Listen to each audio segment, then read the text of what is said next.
महाराज के चरणों में आने से हुई है।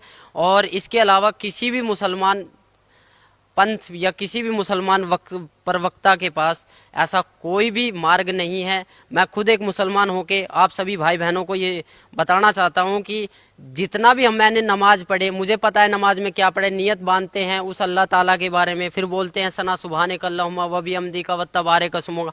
इसकी हिंदी निकाल के देखो, आप इसकी हिंदी निकाल के देखो, उसमें आपको कहीं भी नजर नहीं आएगा कि आप किसी परमात्मा की प्रार्थना कर रहे हो, क्योंकि ये प्रार्थना है ही नहीं। आप तो आदेश दे रहे हो। मैंने एक हिंदी निकाल के देखा, अल्हम्दुलिल्लाहि रब्बिल आलमीन अर्रहमानि रहीम मालिक यौमिद्दीन इय्याका नअबुदु व इय्याका नस्तईन इहदिनस सिरातल मुस्तकीम सिरातल लजीना अनअमता अलैहिम गैरुल मगदूबी अलैहिम वनद्वालिन आमीन। ये प्रार्थना हम शुरू में पढ़ते थे, बट इसका कोई मतलब ही नहीं निकला। क्यों नहीं निकला?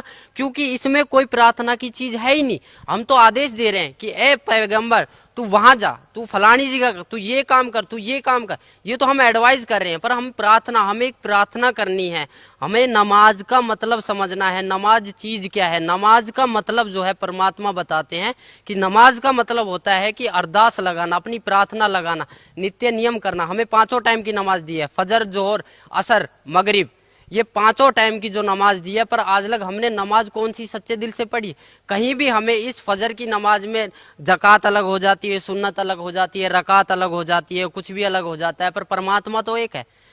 हम पैदा होते हैं तब हम हिंदू होते हैं, और जब हमारी जो हमारी मुसलमानी कर दी जाती है फिर हम मुसलमान बन जाते हैं। ऐसा क्यों? अगर मालिक मुसलमान ही बनाना था तो वो जो मुसलमानी होती है वो ऊपर से ही क्यों नहीं बना के भेजी? इसका कोई जवाब है? किसी भी मुल्ला जी के पास इसका कोई जवाब नहीं है। ना ही हमारे मोहम्मद साहब ने कभी मांस को छुआ था। मोहम्मद साहब के 1,80,000 शिष्य हो गए थे, ना ही उन्होंने कभी मांस को छुआ और ना ही उन्होंने कभी बोला कि तुम मांस को खाओ। कभी भी किसी ने बोला नहीं है। मेरी सभी मुसलमान भाइयों, पूरे हिंदुस्तान, पूरे वर्ल्ड के मुसलमान भाइयों से प्रार्थना है कि मांस खाना, ये समझ लो हम अपने बेटे की कुर्बानी दे रहे हैं, हम अपने बेटे के मांस को खा रहे। एक मांस दूसरे मांस को खा रहा है, इससे बड़ा राक्षस और होगा कौन?